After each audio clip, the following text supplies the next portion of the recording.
तो आप कभी ऐसा डिप्रेशन शिकार हुए कि लगा कि नहीं बस अब बहुत हो गया, 2 लगातार अटेम्प्ट दे रहे हैं यूपीएससी का नहीं हो पा रहा है, कभी हीन भावना जागी या कुछ आपने ऐसा कुछ प्रयास किया? गाँव में अंधविश्वास जौन बा मतलब आदमी लोग दूसरे का हानि ना करा तब तक वो विश्वास ठीक बा। अच्छा, अब गाँव आते हैं, फिलहाल आप देखेंगे काफ़ी गाँव का माहौल ही है। हम लोग भी आए थे सोनभद्र, तो सहसा भैया से मुलाकात हो गई। तो आप गाँव आते हैं कैसा लगता है, और शहर जाते हैं तो कैसा लगता है, कुछ इसके बारे में बताइए आप। जैसे कि मेरा अक्टूबर में ज्वाइनिंग हुआ था 31 अक्टूबर को। उसके बाद बीच में मैं आया था, घर पे केवल 10 घंटे रहा था। एक डॉक्यूमेंट लेना था ओबीसी सर्टिफिकेट, और मेरे दोस्त की शादी था, तो मैं फिर चला गया। फिर उसके बाद मैं अभी आया हूँ घर। तो मैं अभी 20 दिन पहले दिन गिन रहा था कितना दिन बचा है घर जाने का। मतलब चेहरे पर खुशी थी, एक्साइटमेंट था। घर जाने का सबको रहता है। अच्छा, खुशी। तो अगर बिगड़ देखा जाए जो भारतीय समाज है या गांव का समाज 10-15 सालों में कितना बदल गया है, कुछ पॉजिटिव नेगेटिव दोनों बताइए आप। भारतीय समाज पहले हम मतलब पड़ोस से देखेंगे, मतलब बहुत ज़्यादा चेंज आ गया है। मतलब देखेंगे आप, मतलब कि जो फैमिली है जॉइंट होती थी, अब न्यूक्लियर होती जा रही है। बच्चे कम होते जा रहे हैं। अब देखिए खेलने के लिए कोई है ही नहीं। पहले हम लोग छोटे थे तो बहुत खेलते थे। जी। आम के पेड़ के नीचे खेल रहे हैं, कहीं कुछ खेल रहे हैं, अब कोई है ही नहीं। तो आजकल होता है, जो आप थोड़ा सा क्वेश्चन को मैं बदल लेता हूँ, ये होता है कि अब छोटे बच्चे हैं, लोग अब पढ़ाने पर ज़्यादा फोर्स करते हैं कि कक्षा 1 से उसको अंग्रेजी सिखाना, बोलना, कहीं खेलने ले जाए। इसके बारे में आप क्या सुझावना चाहते हैं जो माता पिता हैं? नहीं, ज़िंदगी में सब कुछ इम्पोर्टेंट है, क्योंकि पढ़ाई एक डायमेंशन है लाइफ का। ज़िंदगी में और सारे डायमेंशन है। खेलना भी इम्पोर्टेंट है। अगर आप खेलना बहुत कुछ सिखाता है आपको। खेलने से आपका डिसीजन मेकिंग स्ट्रांग होता है, आपका फिजिकल हेल्थ सही रहेगा, आपका मेंटल हेल्थ भी सही रहेगा। तो खेलना भी इम्पोर्टेंट है। और भी मतलब चलिए इंग्लिश बोलना अच्छी बात है, वो इंग्लिश सिखा रहे हैं तो, लेकिन अपना ही भाषा हम लोगों को बोलना चाहिए। जो हिंदी है या भोजपुरी है यहाँ पे बोलना चाहिए, कोई दिक्कत नहीं है। तो आपसे मैं अब, आप सोनभद्र के रहने वाले हैं, तो मैं सोनभद्र में आप अपने भाषा में बताइएगा कि गांव में जो अंधविश्वास चला था वो, इसके बारे में आपको क्या सुझाव देना चाहते हैं? गांव में अंधविश्वास जौन बा मतलब आदमी लोग दूसरे का हानि ना करा तब तक वो विश्वास ठीक बा। अच्छा, आदमी दूसरे का हानि पहुँचावा था, अपन हानि पहुँचावा था, तो वो आस्था ठीक नहीं बा। अच्छा, बाकी सबकर अपना इच्छा बा, जेके माने के मान सकन। आजकल हम देखिए धर्म के नाम पर काफ़ी अंधविश्वास फैल गई बा समाज में, एकरे बारे में रहुआ का कहना चाहते? हाँ, मतलब कि ये तो हर धर्म में बा क्या कि कुछ चीज़ अच्छा बा, कुछ चीज़ बुरा बा। अंधविश्वास फैल गई बा।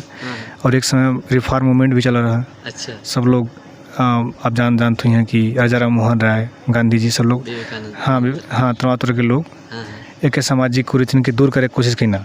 अच्छा, तो ऐसे ही समाज में रिफॉर्म हुई तो अच्छा चीज़ हुई। लेकिन आजकल कैपिटलिज्म के युग में ज़्यादा फैल गई बा, वीडियो के थ्रू, सोशल मीडिया के थ्रू, अब हम तोरा के छुए तनी तो ठीक हो जाइबा। इसके बारे में आप क्या कहना चाहते हैं? अब देखिए मतलब हर चीज़ का हानि और लाभ है ही। सोशल मीडिया से कुछ मतलब लोगों को फ़ायदा मिला है अपने, कि उनका अधिकार का बा, का उनके मिले के चाहिए, का न मिले के चाहिए। जी जी, कहाँ कौन चीज़ समाचार आदमी पाए जी, वही से अंधविश्वास भी फैलत बा वही माध्यम से। तो थोड़ा मतलब कम होना चाहिए समाज में। अच्छा, कुछ मतलब कि सरकार का प्रयास करे चाहिए, चाहे लोग के प्रयास करे के चाहिए। अच्छा, अभी मैं आपके गांव में सोनभद्र में घूम रहा था। सबसे ज़्यादा जनजाति इलाका यही है यूपी का, अगर देखा जाए ज़िला जो होता है। और यहाँ जब आप आते हैं, स्कूलों या हॉस्पिटलों में जाते हैं, तो आप क्या सोचते हैं? मतलब थोड़ा इसमें सुधार होना चाहिए। और तो मतलब कि ऑब्वियस सी बात है कि जो स्कूल में एजुकेशन की जो क्वालिटी है उसमें सुधार होना चाहिए। और क्या बोलते हैं, जो हॉस्पिटल हैं उसमें जो इंफ्रास्ट्रक्चर हैं, फैसिलिटी हैं, उसमें और अच्छा होना चाहिए। तो बेटर रहेगा हम लोग के लिए। नहीं, ज़्यादातर लोग आ रहे हैं गवर्नमेंट से चुन के आ रहे हैं, लेकिन वो आने के बाद थोड़ा सा इतना सहजता महसूस करने लगते हैं कि जो उनकी ड्यूटी वगैरह है उसको न करके वो अलग काम करने लगते हैं। तो आप उनको क्या सुझाव देना चाहते हैं? और ख़ासकर जो गांव के लोग थोड़ा सा उतना जागरूक नहीं रहते हैं, उनके पास अधिकार उनको नहीं मालूम रहते हैं, तो उनके बारे में आप क्या कहना चाहते हैं? मैं यही कहना चाहूँगा कि जो भी मतलब गवर्नमेंट एम्प्लॉई है और जो भी कहीं भी जॉब कर रहा है वो मतलब अपना काम अच्छे से करे तो सबके लिए बेटर होगा। एक मतलब समझिए कि अपने समाज के लिए काम कर रहे हैं, अपने बच्चों के लिए काम कर रहे हैं। अगर आप पढ़ा रहे हैं तो एक तो अपने बच्चों के लिए पढ़ा रहे हैं। अगर आपका बच्चा वहाँ पढ़ रहा होता तब कैसे पढ़ाते? जी जी, तो उस तरह से ट्रीट करेंगे तो बेटर स्कूल और हॉस्पिटल रहेंगे। लेकिन मेरा दूसरा प्रश्न था कि लोग अपने जो अधिकार हैं उनको नहीं जान पा रहे हैं, तो किस तरह अपने अधिकारों को जानकर और थोड़ा सा अपना विकास कर सकते हैं, इसके बारे में कुछ बताइए आप।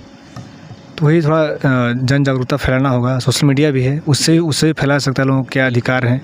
वो अगर डिमांड करेंगे तो कुछ ना तो कुछ तो पूरा होगा ही उनका डिमांड। अच्छा, तैयारी के दौरान यूपीएससी हो चाहे आईआईटी हो, आजकल आईआईटी के बच्चे भी कोटा में मैं देख रहा हूँ लगातार फांसी वगैरह भी लगा रहे हैं, और यूपीएससी के भी छात्र मैं देख रहा हूँ, छोटा बघाड़ा हो प्रयागराज में या दिल्ली में भी, वहाँ भी तमाम तरह के से जो है वारदात सुनने को मिलती रहती हैं।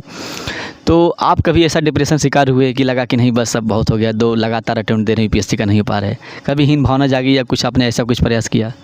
जो भी प्रिपरेशन करता है उसको सबके लाइफ में मतलब अप डाउन होता है। कभी लगता है कि हो जाएगा, कभी लगता है नहीं कुछ भी नहीं होगा मेरा, मुझे लगता है कि मैं शायद ज़िंदगी में कुछ नहीं कर पाऊँगा, क्यों नहीं हो पा रहा है मेरा। तो ऐसे होता है, लेकिन उस एक्सट्रीम पे नहीं पहुंच पाया था कि वो सब ख्याल आता है। शायद उसमें उनमें शायद प्रेशर बहुत ज़्यादा होता है, या खुद से वो प्रेशर ले लेते हैं। अच्छा। या पेरेंटल प्रेशर होता है या सोसाइटी प्रेशर होता है, उसको झेल नहीं पाते हैं, शायद इसलिए वो एक्सट्रीम स्टेप उठाते हैं।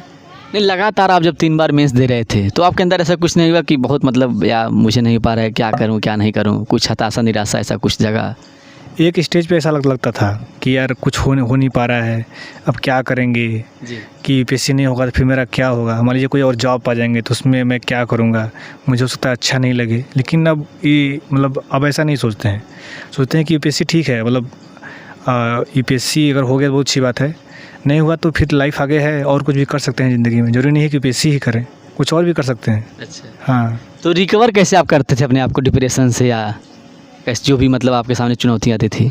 मेनली मैंने यही पाया कि मैं 2 साल तक मैंने कुछ नहीं किया, मतलब कहीं न घूमने जाता था मैं कहीं, मतलब घूमने का मतलब पार्क में भी नहीं जाता था। अच्छा। बहुत रेयर जाते थे ऐसा। अच्छा। हाँ, फिर मैंने क्या किया, थोड़ा ऐसे फिजिकल कुछ चीज़ें करना शुरू किया। हाँ, करना शुरू किया, उससे मुझे बहुत रिलीफ फील हुआ। अच्छा। जो कुछ भी करता था कि हाँ, एक माइंड फ्रेश रहता था। अच्छा। कि जो कुछ भी पढ़ रहे हैं सही से पढ़ रहे हैं। तो वैसे क्या था, एफिशिएंसी कम हो गई थी, बैठे हैं 1 घंटे, लेकिन 1 घंटे का मतलब 1 घंटे में 1 घंटे नहीं पढ़ रहे हैं, 15 मिनट ही पढ़ रहे हैं, 20 मिनट पढ़ रहे हैं, एफिशिएंसी ख़त्म हो गई थी।